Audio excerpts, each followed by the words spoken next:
L'acte primal de combat est un acte qui, depuis l'aube des temps, reste ancré dans l'âme même de l'humanité.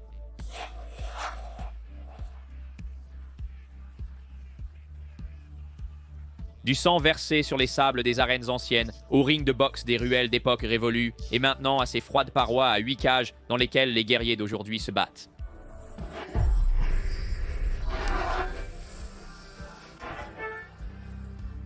Une autre année prometteuse pour les vétérans.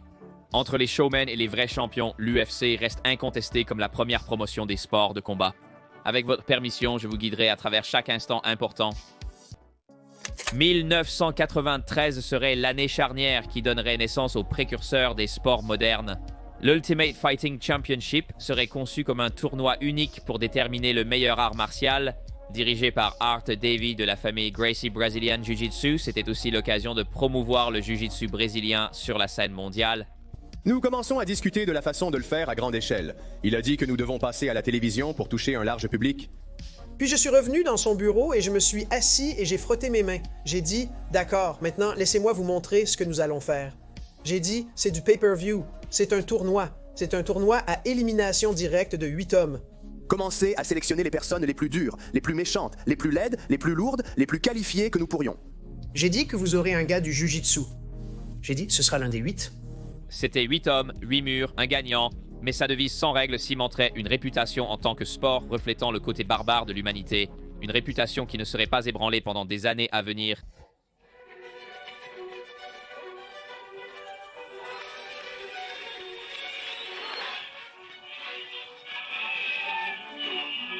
Il est tireur d'élite, il est méchant, mais il reste un combattant debout. Ce n'était pas un lutteur.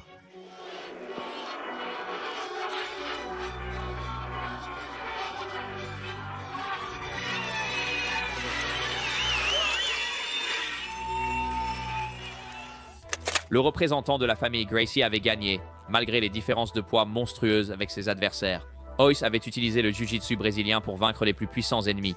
Des éditions sporadiques du tournoi suivraient, avec des noms emblématiques comme Ken Shamrock, Don Fry et Tankaba en compétition. Mais l'UFC 12 a marqué un autre tournant dans l'histoire, avec une force extérieure cherchant à détruire tout ce qui avait été bâti. John McCain avait sorti cette histoire. McCain est sorti et a dit « Vous ne pouvez pas organiser ces combats non réglementés ». McCain est sorti et a dit qu'il n'était pas permis d'organiser ces combats non réglementés. Il n'y avait ni arbitre ni rien. C'était terrible, comme une bagarre de coqs humaines au début. C'était de la folie. Les gens disaient que c'était de la folie, assimilant cela à des combats de coqs humains, mais ce n'était pas le cas. Une fois que vous obtenez cette stigmatisation, une fois que vous obtenez ce nom associé à vous, c'est tout ce que tout le monde associe à la marque ou à l'entreprise. Le sénateur John McCain percevait l'UFC de manière pessimiste à travers une vision archaïque et non comme un sport émergent au potentiel grandissant. Le terme combat de coqs humains serait un perroquet pour les années à venir. John McCain a écrit aux 50 gouverneurs, ce qui a mené à son interdiction dans presque tous les États, portant un coup dévastateur aux perspectives de l'entreprise. La commercialisation de cette chose était que 2 hommes sortent de la cage, un homme part et disait à l'ancien propriétaire qu'il ne pouvait pas faire ça. L'arbitre John McCarthy serait l'un des pionniers à transformer un duel barbare en un sport digne et professionnel, ajoutant des gants obligatoires ainsi que des limitations de règles, dont la plupart que nous connaissons aujourd'hui. Les regards furtifs, les coups derrière la tête et l'étrange règle du coude de midi à 6 heures qui reste incompréhensible. Une longue bataille pour revendiquer la légitimité face aux actions de John McCain qui ont poussé les propriétaires au bord de la faillite, permettant à 3 visages familiers de conclure l'un des accords sportifs les plus influents de l'histoire. J'ai découvert que l'UFC était en difficulté, il faisait faillite. Alors quand j'ai vu cette opportunité et j'ai pensé que cette chose pourrait être à vendre, alors j'ai appelé les frères, ils étaient à Miami, et j'ai dit je pense que cette chose est en difficulté, je pense que nous pourrions acheter l'UFC. Personne ne croyait en cela sauf 2 gars, Frank et Lorenzo. Il a fini par rappeler et a simplement dit « Regardez, nous serions intéressés à faire l'affaire, mais nous voulons acheter la chose entière. » Et tout à coup, nous possédions une entreprise dont nous ne savions rien. Vous savez ce que nous avons acheté? Tout ce que nous avons acheté était ces 3 lettres, vieux, octogone en bois et 10 ou 12 contrats. Nous avons acheté une entreprise qui n'était pas autorisée à la télévision à la carte. C'est à la télévision à la carte. Avec les Titus finalement sanctionnés au Nevada, l'UFC retournerait à la télévision à la carte sous l'œil vigilant de nouveaux propriétaires à l'UFC 33, avec maintenant des noms familiers comme Tito Ortiz et l'Iceman Chuck Liddell, tous en compétition, événement par événement, round par round, coup par coup. L'UFC se débarrassait de sa vieille peau, acquérant la réputation tant désirée. L'UFC 40 était l'événement emblématique qui a démontré le véritable potentiel du sport. Peut-être pas pour l'Américain moyen, mais pour les fondateurs et les propriétaires eux-mêmes, vendant tous les billets de l'arène avec plus de 150 000 ventes à la télévision à la carte. Autrefois, c'était un immense succès. Au fil du temps, la situation s'est assombrie. Quand je me tenais dans l'octogone à l'UFC 40, je me souviens d'être resté là avant le combat Ortiz-Shamrock et de regarder autour de moi l'énergie de ce combat. C'était phénoménal et pour la première fois, j'ai honnêtement dit que ça allait réussir malgré un succès croissant face à l'adversité de presque tous les fronts possibles. Le bilan financier racontait une histoire sombre. 34 millions de dollars de pertes fin 2004. L'UFC était à nouveau au bord de l'effondrement et pour la première fois sous sa nouvelle propriété. Nous brûlions de l'argent. Nous avons fini par arriver au point où nous étions dans le trou de 44 millions de dollars. Et mon partenaire Lorenzo m'appelle. J'ai dit à Dana que nous allions devoir subir une perte sur cette affaire. Et je ne sais pas pourquoi, mais je me suis levé le lendemain matin et je me suis simplement dit que je n'étais pas prêt à abandonner. Je n'étais pas prêt à céder. Un coup dans le noir était nécessaire. Une dernière tentative pour sauver l'entreprise et l'essor de la télé-réalité au début des années 2000 était la clé. Des combattants de arts martiaux mixtes en devenir vivants ensemble avant de se battre dans un tournoi pour un contrat à 6 chiffres. Né de l'esprit des frères Fatita, The Ultimate Fighter est né.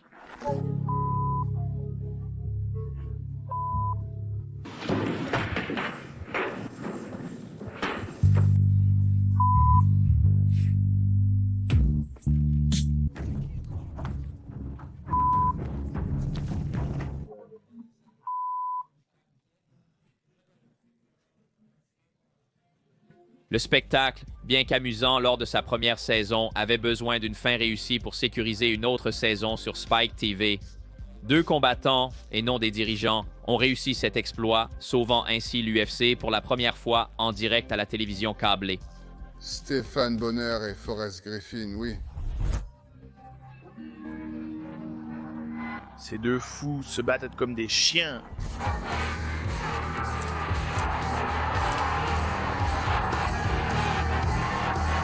Les gens disaient à leurs amis « Mec, faut que tu vois ça, c'est fou ». Tu veux donc devenir un combattant ultime? Je détesterais devoir noter ce combat.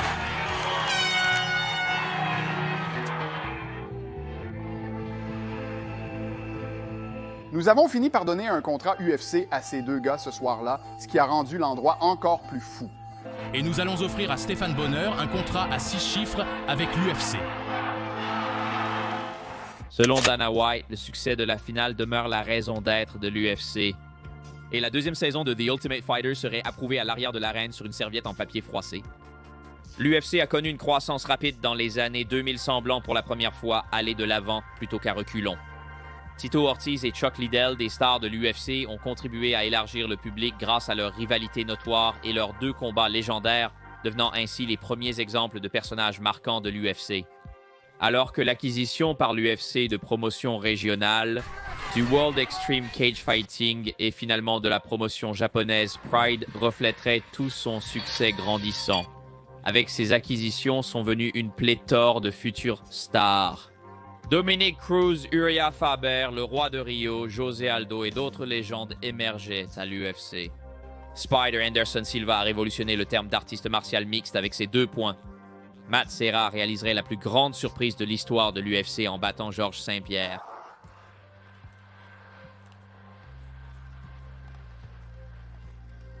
Et le prodige BJ Penn serait à la hauteur de son nom en devenant un champion du monde dans 2 catégories de poids. Le sport gagnait en légitimité. Bien qu'à la fin des années 2000, il avait encore ses détracteurs dans les médias grand public, marqués par les remarques réprobateurs de McCain des années auparavant. C'est un peu comme de la bagarre de coq humaine à mon avis, ou de la bagarre de pitbull. Les gars se donnent des coups de coude à la tête, les gars se donnent des coups de genoux, donc ils se mettent en prise de jambes et commencent à se rouler par terre. Eh bien, comment est-ce que c'est de la bagarre de coqs humaines? Vous savez ce que c'est de la vraie bagarre. Vous, les gars de la boxe, êtes des bagarres de coqs humaines. Ce que vous ne comprenez pas, c'est que votre sport est en train d'être englouti. Malgré les critiques, il était évident que grâce aux efforts des Fatitas, de Dana White et de leur entourage, l'UFC ne perdait pas de vitesse. Et avec le 100e événement à l'horizon, une carte à succès était nécessaire. Et un homme serait la pièce maîtresse de tout cela. Non pas un combattant de métier, mais un lutteur de la World Wrestling Entertainment, Brock Lesnar. Peux-tu me voir maintenant? Peux-tu me voir? Aux côtés de Georges Saint-Pierre donnant une leçon lors du cours principal et Dan Henderson illuminant l'arène avec sa bombe H brevetée, Lesnar serait à la tête de l'événement principal en éliminant le champion poids lourd Frank Mir et en utilisant son panache World Wrestling Entertainment pour cultiver un moment médiatique emblématique. Avait un fer à cheval en haut? J'ai sorti ce fils de pute et je l'ai frappé à la tête avec. Je vais m'asseoir avec mes amis et ma famille et je pourrais même monter sur ma femme ce soir. À plus tard à tous. À ce jour, l'événement demeure le 8e pay-per-view le plus vendu de l'histoire de l'entreprise, créant une autre fracture médiatique. L'influence polarisante de Lesnar a eu un impact majeur sur le sport, Shael P. Sonnen étant l'un des nombreux à avoir obtenu des opportunités grâce à ses talents oratoires. Je ne promeux pas les combats, je les choisis. Je suis meilleur que Sean Jones et Sean Combs. Je suis même meilleur que John Holmes. John Holmes est un junkie mort et Sean Combs est comme un rappeur. C'est l'autre gars? Ne remets pas sur le tapis les vieilles affaires! Parallèlement à ces théâtralités qui comprenaient une rivalité emblématique avec Anderson Silva, l'UFC s'est développé plus que jamais jusqu'en 2010. Les stars des divisions de poids plus légères devaient maintenant combattre sous une seule bannière principale. Les divisions poids coq, plume et léger étaient ouvertes aux affaires. L'année suivante, Strikeforce a été acheté avant d'être fusionné avec l'UFC en 2013 avec son vivier de talents, dont Luke Rockhold et Daniel D.C. Cormier. 2011 marquerait la fin de l'accord avec Spike TV, au début de quelque chose de bien plus grand. Nous ne pourrions pas être plus ravis d'annoncer cette relation à long terme avec l'UFC.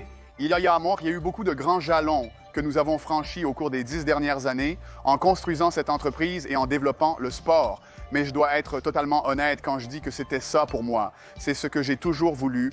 Avec l'accord Fox, un nouveau niveau de prestige est arrivé à l'intérieur et à l'extérieur de la cage. Des combattants légendaires se faisaient maintenant un nom. L'ascension de John Jones alors à seulement 23 ans, le règne imparable de José Aldo en tant que roi des poids plumes et George Rush Saint-Pierre organisant un événement à succès à l'UFC 129 au Canada. 2012 a marqué l'ouverture de la division des poids mouches de l'UFC, où le champion inaugural Demetrius Mighty Mouse Johnson allait régner pendant des années. L'UFC atteignait de nouveaux horizons avec une expansion mondiale et des événements organisés sur presque tous les continents. Malgré cela et sa nouvelle maison sur Fox, l'UFC avait de plus grandes attentes. Sa perception comme une forme archaïque de divertissement cruel persistait et des changements devaient encore être faits. Quand verrons-nous des femmes à l'UFC, mec? Jamais. Ronda Rousey serait celle qui briserait ce moule.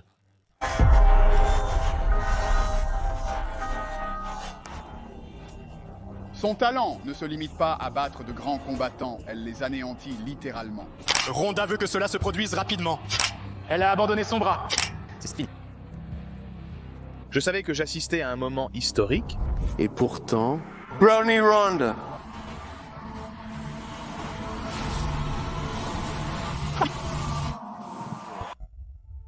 En tant que membre de la première vague de combattantes de l'entreprise, elle faisait partie de la nouvelle génération et représentait l'artiste martial mixte moderne de l'époque. Les caméos au cinéma, les contrats de marque et les apparitions dans des talk shows ont permis à Rousey de repousser les limites du sport féminin et du arts martiaux mixte en général. S'appuyer sur le rôle de talon était une chose, mais le faire avec une telle assurance égalée seulement dans la cage était crucial pour son succès. Un package combinant capacité de combat et sens des médias. Parce que tu aimes le bras de fer, c'est ça? Donne-moi ton bras. Je te le donnerai, je le ferai, mais j'ai besoin d'un mot de sécurité. Il ne faut pas beaucoup de pression, tu pousses simplement au niveau du coude. Troisième round, ouais. D'accord, Rumpelstiltskin, d'accord. Bien, Rumpelstiltskin. Le point culminant de ses efforts fut un événement record à l'UFC 193 avec plus de 56 000 personnes ayant suivi son combat principal en pay-per-view. Sa chute viendrait, comme pour chaque combattant, peut-être plus tôt que la plupart. J'ai l'impression qu'elle va essayer de garder ses distances et de rester loin de moi pour me frustrer. À un moment, je ferai une erreur et elle essaiera de me donner un coup de pied à la tête, mais ça ne se passera pas ainsi. Ces 6 victoires en titre ont cimenté son héritage pour les années à venir. J'ai aussi interviewé Ronda Rousey récemment. A-t-elle demandé après moi? Je dis juste sans être enregistré.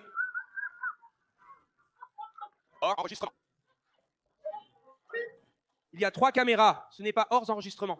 En même temps, Rousey remportait un énorme succès et faisait des vagues. Un homme allait inaugurer une nouvelle ère pour le sport et associer définitivement son nom à celui-ci. Entré dans le visage du jeu de combat, le notoire Conor McGregor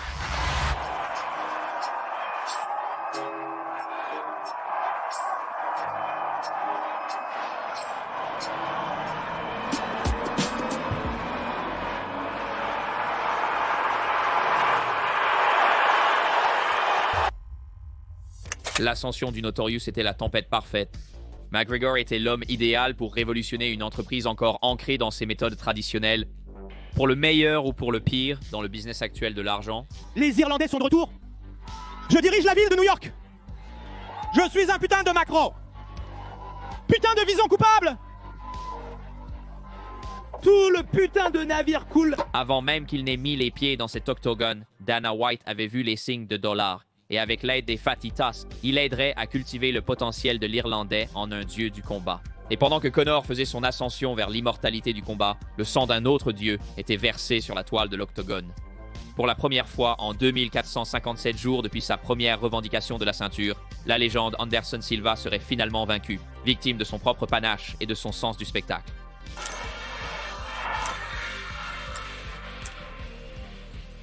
McGregor remporte des victoires explosives contre Marcus Brimage et Max Holloway, menant à un combat principal contre Diego Brandao, marquant le retour de l'UFC en Irlande après 5 ans d'absence. Le nom McGregor a été versé sur le champ de bataille dans les Highlands écossaises au XVIIe siècle, lors des combats contre les Britanniques. Maintenant, je crois que mes ancêtres faisaient cela à cette époque. Je suis ici à le faire à l'ère moderne, combattant sur la scène moderne des gladiateurs dans l'UFC.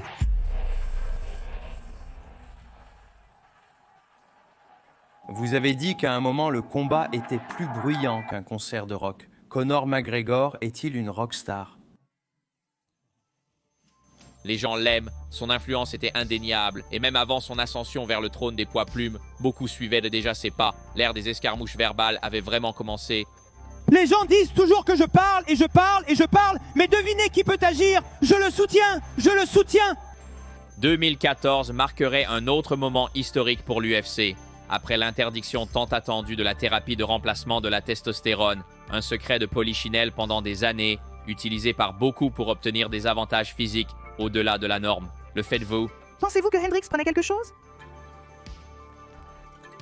Eh bien, nous avons parlé de TRT Belfort, TRT Vitor Belfort pour toujours. Il ressemblait absolument à putain d'incroyable Hulk. Il avait des questions sur les tests de l'USADA sur vous. Je veux dire, quelle est votre réaction? Est-ce juste plus de ce que vous avez toujours entendu? J'ai affaire à ça toute ma vie. Je suis un garçon blanc et je suis musclé. Faites avec. En plus du partenariat établi avec l'United States Anti-Doping Agency l'année suivante, les superstars, qui semblaient parfois immortels, ont commencé à s'effondrer alors que leur corps revenait à sa véritable forme. L'UFC devenait un produit raffiné et digestible pour un public plus large petit à petit. La même année, une étape controversée serait franchie. Pour la première fois, chaque combattant devrait porter des kits de combat officiels. Dans une optique décontractée et de présentation, c'était le bon choix pour pivoter de ses racines vulgaires vers une ère de professionnalisme. Pour dire le moins, le début de Reebok a été chaotique. Des erreurs de frappe et une qualité médiocre du produit ont suscité de nombreuses plaintes, constituant un nouveau revers pour les combattants. La décision signifierait plus de sponsors et moins d'argent dans leurs poches déjà vides. La rémunération des combattants reste à ce jour l'un des débats les plus houleux dans le monde des sports de combat. Tandis que les superstars de la boxe gagnent des millions, même les meilleurs joueurs de ce sport sont sous-payés et beaucoup de ceux qui se battent en dessous d'eux vivent souvent au jour le jour. Vous considérez tous les coûts, même ceux pour ma famille. Avec les déductions et la perte du combat ce soir, je vais probablement devoir voler quelqu'un sur le parking. Donc celui qui a de l'argent sur lui en a le plus. Malgré le débat qui se transforme en procès contre l'UFC, le produit des combats dans ces 8 murs de cage restera plus populaire que jamais. L'héritage de Jose Aldo est resté intact, mais désormais, Luke Rockhold et Stipe Miocic revendiquent leur place. Et la rivalité intense entre John Jones et Daniel Cormier aurait enfin son premier chapitre.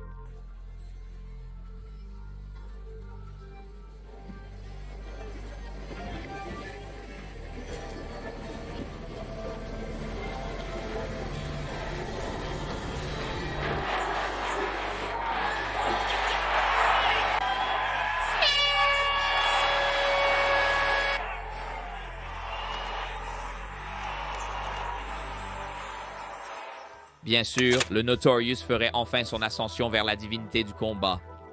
Dustin Poirier porte le poids d'une nation sur ses épaules, ainsi que les séquelles physiques et mentales.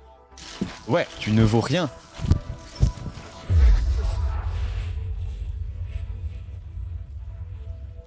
Dennis Siver,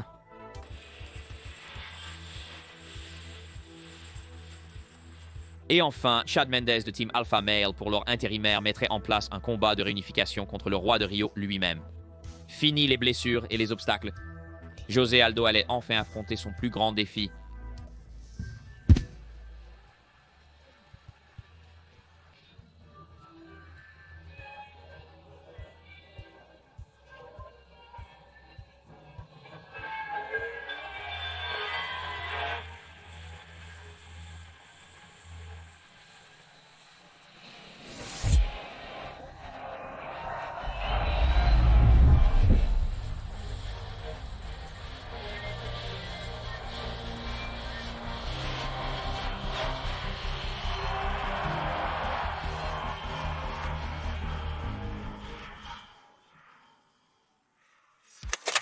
McGregor avait presque achevé sa transformation de prétendant à superstar mondial, mais il restait encore 2 étapes. La première étant de démanteler Eddie Alvarez psychologiquement et dans la cage pour revendiquer une autre ceinture.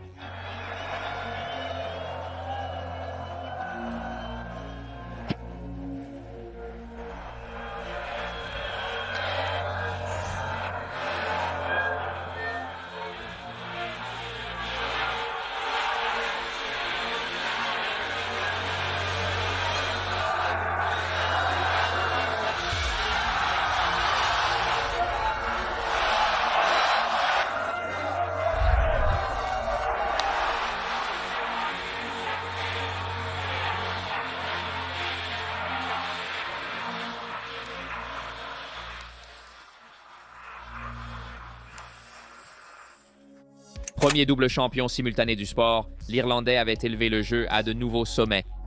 Tellement que les Fertitas saisirent l'occasion de vendre l'entreprise qu'ils avaient nourrie tout ce temps. En 2016, un accord sismique de 4 milliards de dollars serait conclu.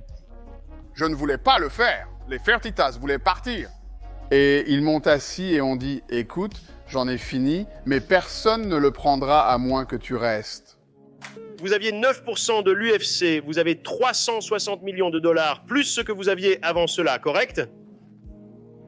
J'ai quelques dollars. Dana White resterait président de la société, poste qu'il occupe encore aujourd'hui. Et ensuite, pour McGregor, un pas global pour lier les royaumes des sports de combat ensemble, cimenter pleinement son héritage et immortaliser non seulement lui-même, mais tout le sport des arts martiaux mixtes dans le courant dominant. Présenté comme le plus grand combat de l'histoire des sports de combat, le garçon d'affiche de la boxe et du art martiaux mixte s'affrontent à l'intérieur du cercle carré.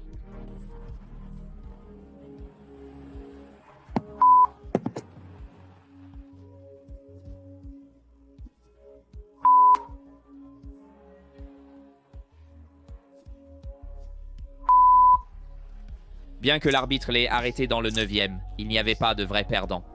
Le combat a garanti aux 2 hommes une rémunération suffisante pour 5 vies. Et surtout, l'UFC était désormais immortalisé comme un produit grand public légitime, cette fois pour de bon.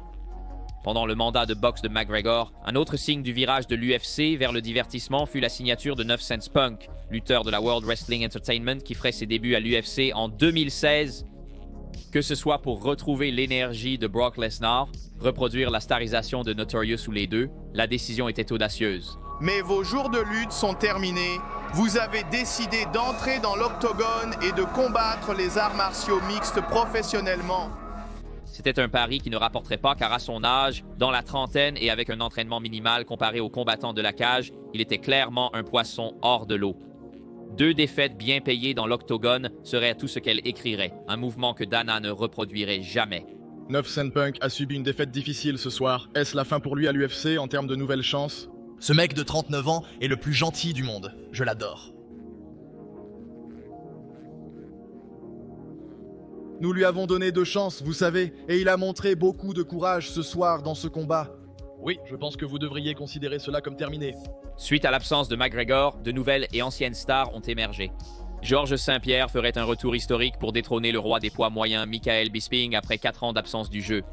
John Jones mettrait fin au doute avec sa revanche contre Daniel Cormier.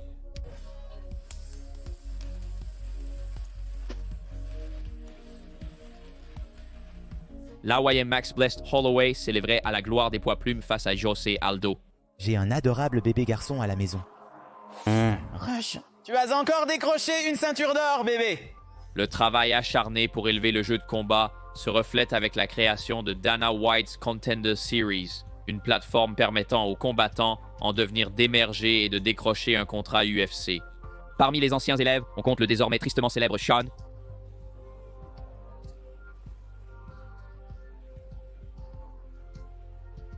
et l'ancien champion des poids lourds légers Jamal Hill. Comme bien des choses à la surface immaculée de l'UFC, cela semble être une bonne idée selon Dana White, en bien ou en mal. Les gens traitent ça comme une carrière, mais ce n'est pas le cas. C'est juste une opportunité. Mais le débat sur la rémunération des combattants s'est intensifié une fois le contrat des gagnants révélé. 10 000 pour se présenter et 10 000 pour gagner, moins les impôts, paiement d'entraîneurs et autres. Ils risquent leur vie avec peu d'argent. Parallèlement à la série Contender, l'Institut de performance ouvrirait la même année, permettant aux combattants de s'entraîner dans un centre de pointe. 2018 marquerait également l'ouverture de la division des poids mouches féminins, où après un début turbulent à travers la vacance de la ceinture, la balle Valentina Shevchenko ferait valoir ses droits et resterait dominante pour les années à venir. Toutes ces mesures indiquaient une nouvelle direction pour l'UFC sous la propriété d'Endeavor, seulement prouvé davantage par la finalisation d'un accord de diffusion avec ESPN à la mi-2018, 300 millions par an, pour présenter chaque combat sur les plus grandes scènes. L'UFC montait en niveau. Mais avec un tel accord monumental est venu plus d'événements que l'UFC était contractuellement obligé de mettre en place, commençant une nouvelle ère de fatigue croissante du combat aux yeux des plus fervents. Malgré le problème, le retour du Notorious ne l'était pas. Les frasques à l'UFC 223 ont enflammé les fondations pour un combat à succès contre le roi des poids légers de l'époque, Khabib Nurmagomedov. La star de l'UFC, Conor McGregor, a été arrêté ce matin après avoir été filmé en flagrant délit dans une vidéo.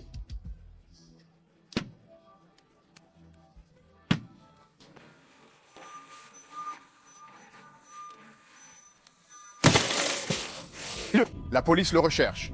Ils vont l'arrêter à moins qu'il ne se rende lui-même. Il est dans de gros problèmes. Conor avait franchi les limites éthiques sans l'ombre d'un doute, et tandis que Dana et les hauts gradés bouillaient en surface derrière les yeux, il n'y avait que des signes de dollars. L'ère du showman inaugurée il y a 3 ans par l'Irlandais était claire, mais c'était une étape de plus et une qui serait reproduite et poussée encore plus par les combattants à l'avenir. Il n'y avait pas de retour en arrière. Je vais... Allez comme... Mon dernier Combattre. Heureux. Comme je ne bois pas... Pourquoi ne bois-tu pas? Je ne bois pas, pourquoi? Laisse cela. Boire, je ne bois jamais. Je vais te parler de certaines fêtes d'alcooliques que j'ai. Jamais. Tu es fou à l'envers. Ouais, je ne savais jamais que tu m'as mis la main dessus, tu m'entends? UFC 229, un événement historique construit sur des mois, un affrontement qui jusqu'à présent n'a jamais été égalé en termes d'échelle brute et de vente à la carte. Plus de temps pour parler avec le monde qui regarde les scores était sur le point d'être réglé. Où que vous soyez dans le monde ce soir, d'une manière ou d'une autre, nous assisterons tous à un morceau de l'histoire de l'UFC. Le roi est de retour, d'accord? Il est juste à temps, pas de portée du tout. Ils sont juste assis là, à se frapper, à échanger. D'accord. Ils savent ce qu'il veut faire. Ils ne peuvent pas l'arrêter. Voilà l'étranglement. Il l'a.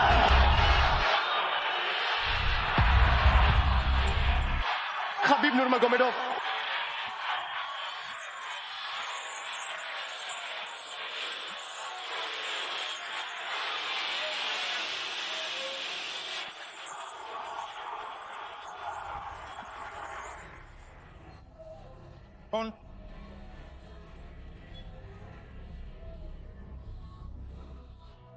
Une fin et une préparation de combat controversés.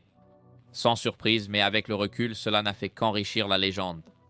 Un événement qui a changé à jamais le paysage du sport.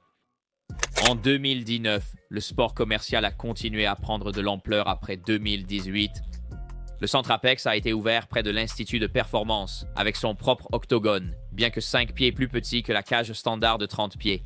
L'esprit de divertissement et le côté old school de McGregor laissent une empreinte durable, poussant les combattants à miser plus que jamais sur le spectacle. Le roi de la grimace, Triple Cent, comment ça va?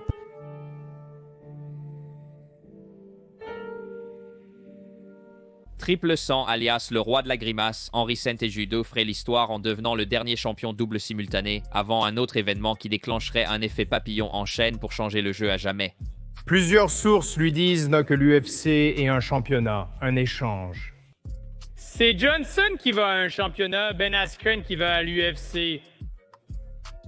La décision d'un échange en premier avec un championnat était audacieuse. Le plus grand poids mouche et potentiellement le meilleur combattant de tous les temps, Demetrius Mighty Mouse Johnson, en quelque sorte banni de l'UFC suite à un désaccord avec le patron. Son remplaçant, le lutteur invaincu Funky Ben Askren. Et les frères Diaz? Ils sont complètement à l'ouest. Ils ne réalisent pas ce qui se passe. Je pense qu'ils fument tellement d'herbe qu'ils ne réalisent pas que je les mets au défi. Déjà connu pour ses frasques au micro, l'Américain a fait honneur à son surnom et semblait être, à première vue, une bonne affaire pour l'entreprise. Son combat contre Robbie Lawler présageait la suite. Ben fut sévèrement battu avant une victoire controversée par soumission. Mais ce serait le vétéran de longue date, Jorge Gamebred Masvidal, qui utiliserait le nom d'Askren pour se propulser dans le grand public.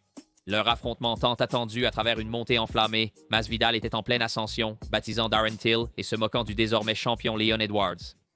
Pendant mon interview, ce voyou passe en disant des choses.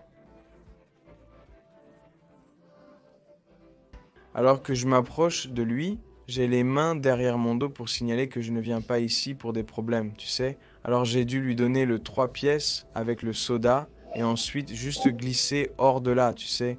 Même les plus déconnectés savaient probablement ce qui allait suivre lors de l'affrontement avec Askren.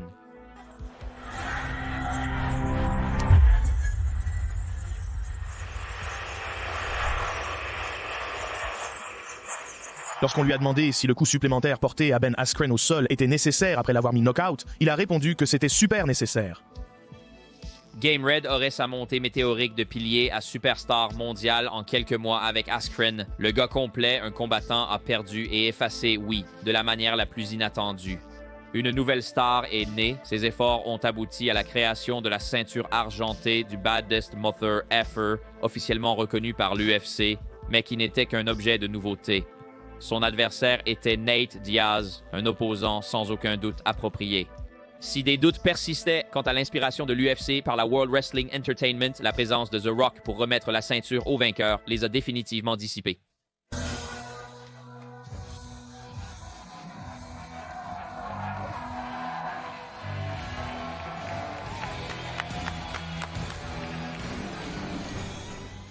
C'est Masvidal qui a prévalu, faisant de lui la nouvelle poule aux œufs d'or de l'UFC alors que l'année se terminait.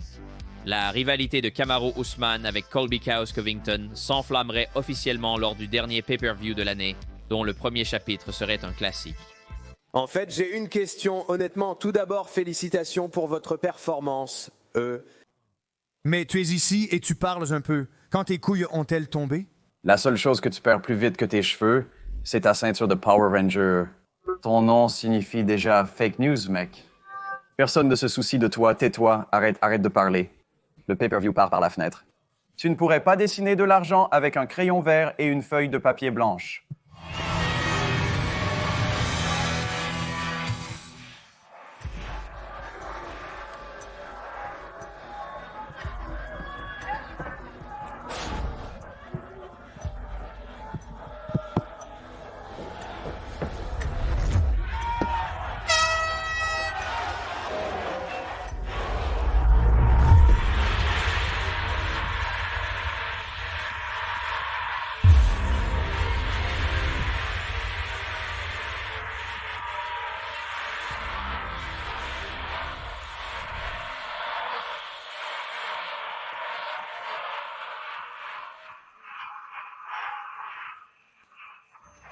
« 2020 a été surprenante, notamment avec le retour de The Notorious après 2 ans d'absence, entrant dans la cage en janvier sous les applaudissements, bien que son partenaire fût moins doué au combat.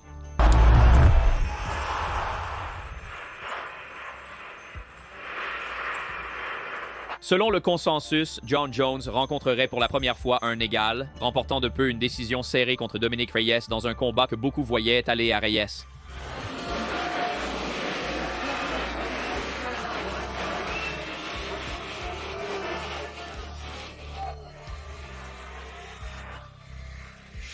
C'était un début d'année électrisant pour les fans de l'UFC et les hauts dirigeants, mais un séisme se profilait, un événement dépassant la simple lutte.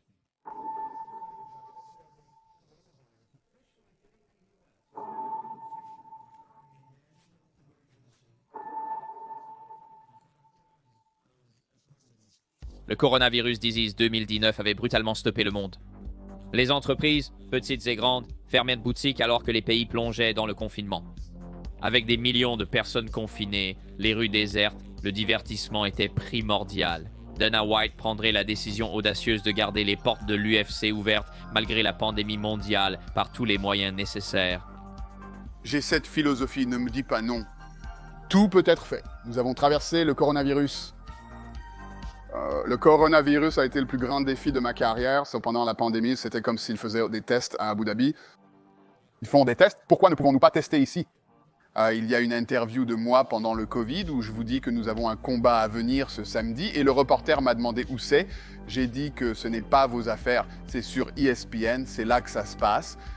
Abu Dhabi était la clé de tout et Fight Island le surnom de la grande aventure de l'UFC, un refuge sûr pour les athlètes pour concourir et gagner leur vie en divertissant ceux coincés à l'intérieur. C'était une nouvelle ère inattendue pour le sport, mais la compagnie s'adapterait bien avec les arènes vides, un contraste avec les foules des années passées. Entendre chaque coup offrait un nouvel angle. Il y avait des records à établir, des héritages à créer et du sang à verser sur les sables d'Abu Dhabi.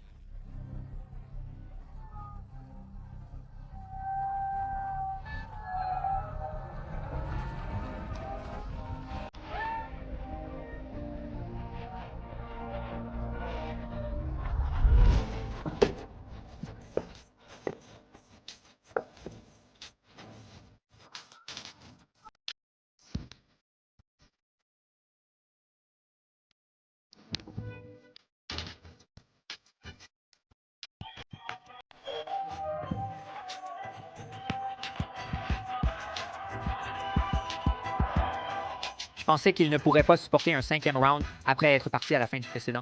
C'était impossible.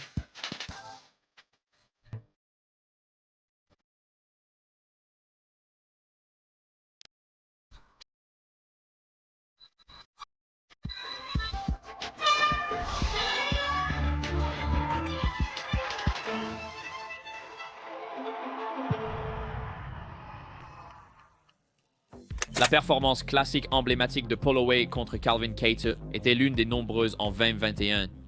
Le début de la fin pour Tony Ferguson, la fin iconique de Dustin Poirier sur Conor McGregor.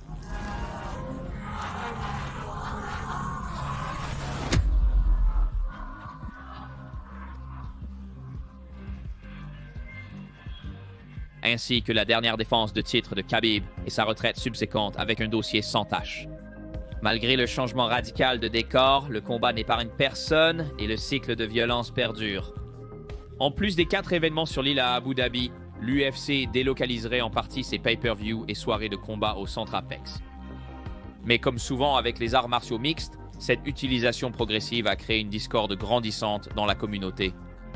La nouveauté des foules vides et des combats intimes avait depuis longtemps disparu. Les fans réclamaient du sang, le rugissement de 20 000 personnes derrière chaque coup. Cela ne pourrait être mieux illustré que par la triste fin de carrière de Daniel D.C. Cormier, pionnier du jeu, champion simultané et innombrable défense du trône, un homme digne d'un adieu héroïque, gagne ou perde. Et pourtant, son dernier chapitre se déroulerait devant des sièges vides, alors qu'il perdait le match décisif contre le roi des poids lourds, Steve Miocic. Joe, je ne suis intéressé que par les combats de championnat et je ne pense pas qu'il y en aura à l'avenir. Donc, c'est terminé pour moi. Tu sais, j'ai eu une longue carrière. C'était génial. Mon dernier combat pour un championnat de poids lourd. Un assez bon combat. C'était un grand combat. Ce fut un grand combat. Vous avez été un champion exceptionnel et vous resterez dans l'histoire comme l'un des plus grands athlètes de sport de combat de tous les temps. L'année coronavirus a aussi marqué le début d'une nouvelle ère pour la présentation. Le mandat de Reebok en tant que fournisseur officiel de kits de combat serait terminé, remplacé par la marque réputée Venom, une amélioration esthétique, mais la discussion sur le manque de parrainage restait présente. Finalement, les vannes de coronavirus s'ouvriraient enfin, même si les événements du centre Apex restaient. Alors que le monde s'ouvrait progressivement à nouveau, le retour spectaculaire de l'UFC à l'UFC 261 en 2021 serait un moment de conte de fées. Avec en tête d'affiche Kamaru Usman, le cauchemar nigérian, et la nouvelle star Georges Gambred Masvidal, cette carte reste l'une des plus marquantes culturellement à ce jour.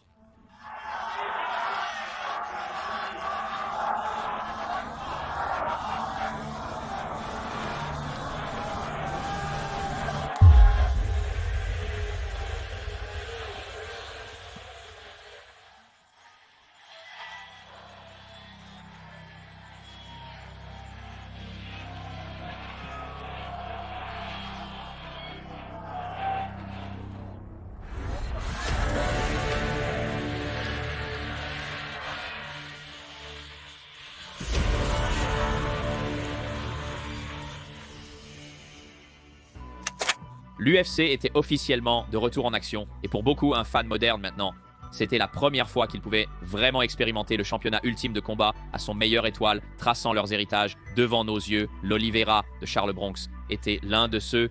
Les gens pensent qu'Oliveira n'était pas un monstre parce qu'il y a des moments où des gens l'ont battu, comme Paul Felder l'a écrasé, et Cub Swanson l'a mis KO. Des gars l'ont battu, mais il s'est amélioré.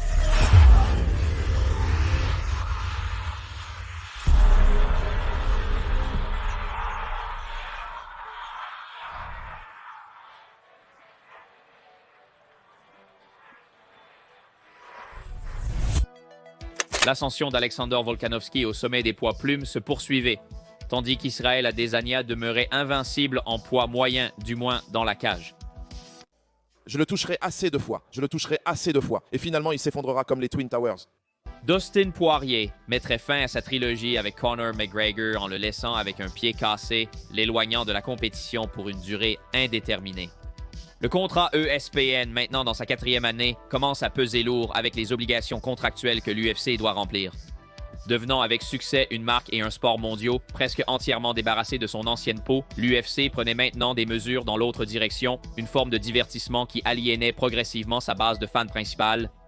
Les prix excessifs des pay-per-view rendaient le visionnage inabordable, tandis que les cartes de combat, surchargées de talents médiocres dans un centre externe, devenaient monotones. Le confinement a provoqué une hausse des flux illégaux, poussant des millions de fans à s'y tourner et forçant Dana à agir. Le piratage et les diffuseurs en ligne veulent vous poursuivre pour avoir donné du contenu gratuitement. Avez-vous des regrets? Non. Je suis content que vous m'ayez posé cette question, car nous en avons un.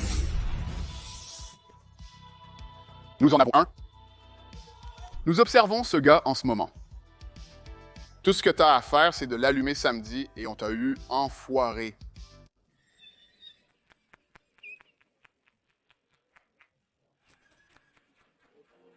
Son insouciance heureuse quant à l'ampleur du problème de piratage était amusante, mais dans l'image, elle racontait une histoire plus grande. Tous ces facteurs ont prouvé que l'UFC était bien loin des anciens jours du jeu qui, bien que regardé par beaucoup à travers des lunettes roses, avait un élément de romantisme. Une forme pure et non adultérée d'un sport maintenant assaini et propre.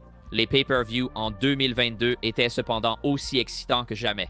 Autant que vous voulez critiquer l'UFC, c'est la seule chose qu'ils font bien à chaque fois. Quand les enjeux sont les plus grands, les deux combattants sont all-in avec leurs jetons. Vous savez que ça va être des feux d'artifice. Mais pour un certain Francis Égarnu, ses jetons en tant que souverain de la division des poids lourds étaient d'un autre genre. Son histoire, trop familière, mais le combattant n'étant pas payé à sa juste valeur et ayant le courage de se lever face à une telle injustice. Combattant fait la promotion? Bien sûr. Ouais, tu sais, comme oui, la promotion aide, ils s'aident mutuellement, mais le combattant fait la promotion. Récemment, ils ont signé un énorme contrat avec Crypto.com. C'était une bonne affaire pour eux. Il n'était pas le premier ni le dernier à soulever ce problème, mais sa campagne constante pour ses compagnons a créé un fossé entre lui et Dana White, malgré sa ceinture de champion. Sa défense à l'UFC 270 en janvier pour le premier pay-per-view de l'année était donc plus importante que le combat lui-même. Une défaite contre Cyril Garn lors de son dernier combat sous contrat réduirait à néant tout pouvoir de négociation pour un nouveau contrat. Essentiellement, sa carrière à l'UFC était en jeu. Pour la première fois, Dana White avait été surpassé, comme le montre sa décision de ne pas ceinturer le champion. Et Garn, qui avait misé sur lui-même pour toutes les billes et qui en est sorti indemne. Mais pour un homme de son calibre, sortir indemne ne suffirait pas. Un accord lucratif avec les promotions arts martiaux mixtes et Professional Fighters League serait conclu. Un contrat digne d'un roi. Le prédateur quitterait l'UFC et, comme je suis sûr que vous le savez, trouverait un énorme succès monétaire dans le monde de la boxe. Personne ne sait exactement ce qui va se passer, mais je sais avec certitude que je serai présent. À la chasse à la tête de ce gars pour la lui arracher. Je vous le garantis donc. Tyson Fury est tombé suite à un crochet du gauche de son adversaire. 3e round, Fury est à terre. Et quelle réception pour Francis Ngannou. Tyson Fury s'échappe de justesse avec une victoire par décision partagée. Dans l'ensemble, c'était une légère égratignure dans l'armure impénétrable de l'UFC alors que la promotion continuait malgré les bouleversements et les intrigues. Des rois devaient être renversés, de nouveaux règnes commençaient, mais pendant l'explosion de l'UFC, Dana White avait une autre course dans sa manche, peut-être la plus controversée à ce jour.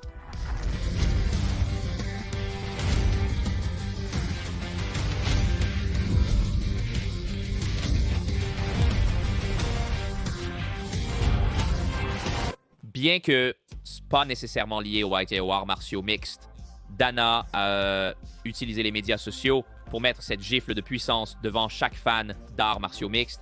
Il y a une différence entre cultiver un sport avec des règles, des arbitres et des commissions et faire la même chose, mais sans permettre aux athlètes de se défendre. De faibles évaluations lors de sa première saison entraîneraient son déménagement à Rumble. Malgré les critiques universelles, le réseau de mensonges de White continuerait. Nous sommes numéro 1 dans tous les sports. Et quand je dis tous les sports, si vous prenez la National Football League, la NBA, la National Hockey League, F1 World Wrestling Entertainment, et qui suis-je en train d'oublier, et les ajouter tous ensemble, leurs chiffres ne se comparent pas aux gifles. Arrêtez le chapeau. C'est une expérience tout comme 9 Cents Punk en forme de combattant avant cela qui échouerait bien sûr sur le front du combat, bien que ce soit le pain et le beurre blanc.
Après 20 ans de développement en Europe, le Daghestan et l'Angleterre avaient de chacun leur deuxième champion UFC. Les matchs respirèrent le respect, mais tout le monde aime une rivalité. Dans le combat, c'est la création d'une histoire captivante des semaines avant un affrontement qui maintient l'intérêt de tous. À cet égard, le passage d'Alex Poitin et Pereira dans le monde du art martiaux mixte était le début de quelque chose de tout à fait légendaire. Motivé par l'appel de son ex-rival en kickboxing devenu roi des moyens, Israel Adesanya, le Brésilien arriverait à l'UFC déterminé à surpasser tous ses adversaires rapidement. L'UFC le savait et pousserait Poitin plus vite et plus loin que tous ses prédécesseurs. Et après seulement 2 victoires à l'UFC, l'éliminatoire du titre contre le clivant Sean Strickland serait en attente.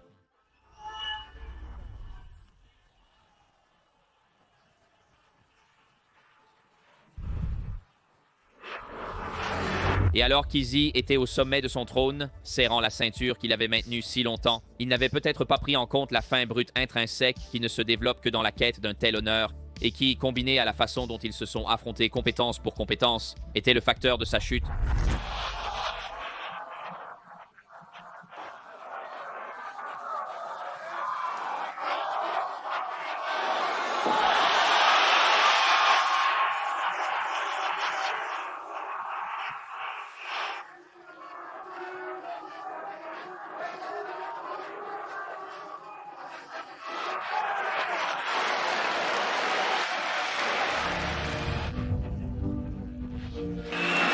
Je vais te dire quelque chose, mais tu n'as que 5 minutes. Tu n'as que 5 minutes pour être un champion du monde, Batam.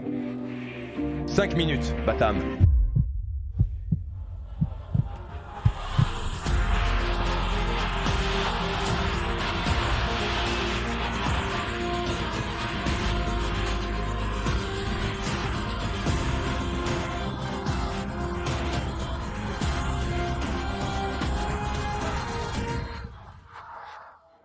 Beaucoup des intrigues qui ont été introduites et propulsées à travers des personnages et des faux personnages, celle-ci a été forgée à travers l'honneur et le respect. 2 hommes au sommet de leur jeu, tous deux poursuivant les mêmes gloires, et pour cela, c'était un chapitre rafraîchissant mais pas le dernier dans le livre. Que représente ce combat pour vous? Qu'est-ce qui est en jeu ici? Je vous dis que nous devons oublier ces 3 combats qui ont passé, mais Adesanya n'oubliera jamais ces combats. Peu importe ce qui se passe, il n'oubliera jamais.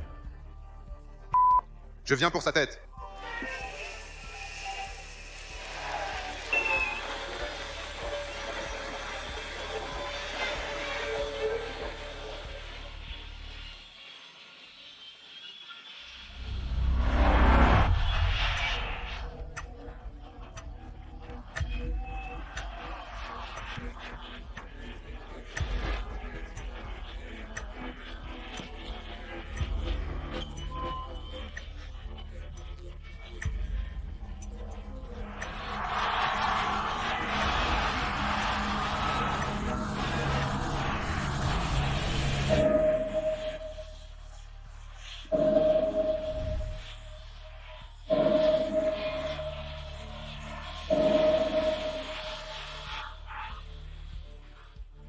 J'ai souvent mentionné le glissement progressif vers une ère de spectacle qui se concentre sur l'aspect divertissement perfectionné par la World Wrestling Entertainment depuis des décennies.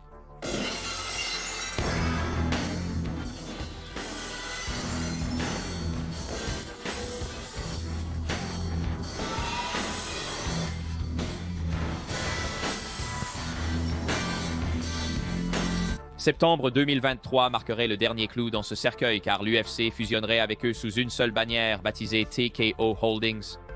L'UFC, autrefois acheté avec seulement une douzaine de contrats de combattants et un octogone en bois, pourrait bien devenir une entreprise cotée en bourse et une superpuissance mondiale. L'année 2023 a aussi été marquée par des combats incroyables. Le roi des poids plumes Volkanovski tenterait de faire honneur à son surnom en défiant Makhachev pour l'or des poids légers malgré 2 défaites probables.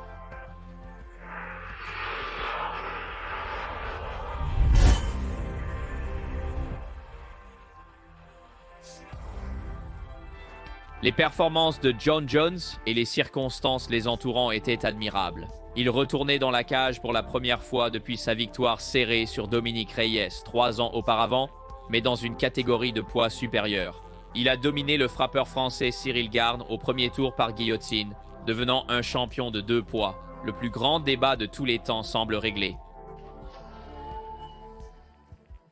Hors de la cage, tous les chemins semblaient mener à Conor McGregor, car l'absence du Notorious après sa dernière défaite le verrait quitter complètement le programme de l'United States Anti-Doping Agency. Bien que jamais admis, sa transformation physique due à cette absurdité révélait l'utilisation de produits dopants pour accélérer la récupération. Et une fois de retour à la compétition, la règle standard de 6 mois d'attente avec 2 tests négatifs devait s'appliquer à l'Irlandais. Seulement Dana et compagnie ne voyaient pas exactement les choses de la même manière. Le prétendu mauvais traitement de leur plus grande star conduirait à une rupture totale avec le United States Anti-Doping Agency, le dernier bastion de l'intégrité sportive tierce affiliée à l'entreprise. Malgré la signature du nouveau contrat avec Drug Free Sport International, l'efficacité d'un tel changement reste à prouver. Sean O'Malley achèverait alors son ascension en août, 7 ans après son apparition dans la série Contender, consolidant le pouvoir de star qu'il savait toujours avoir en lui.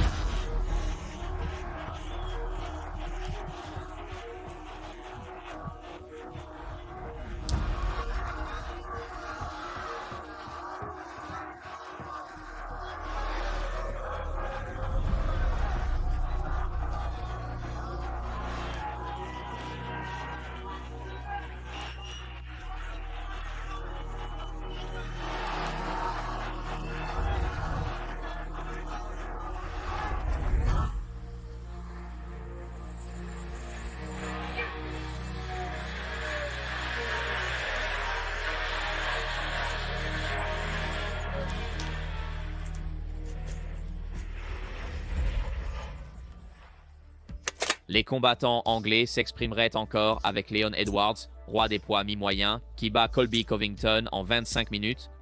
Tom Aspinall, futur grand poids de lourd, revendiquerait l'or intérimaire pendant que Jones attendrait en coulisses.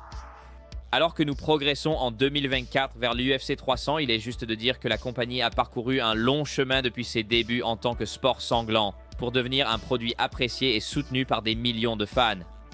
Oui, il y a des controverses, des hauts et des bas, mais à l'intérieur de la cage, le cycle du jeu de combat continue. Les vétérans du jeu s'éteignent comme des braises mourantes en hiver rude, tandis que les nouveaux venus cherchent les mêmes distinctions autrefois détenues. Et pour la petite minorité qui réussit dans leurs entreprises.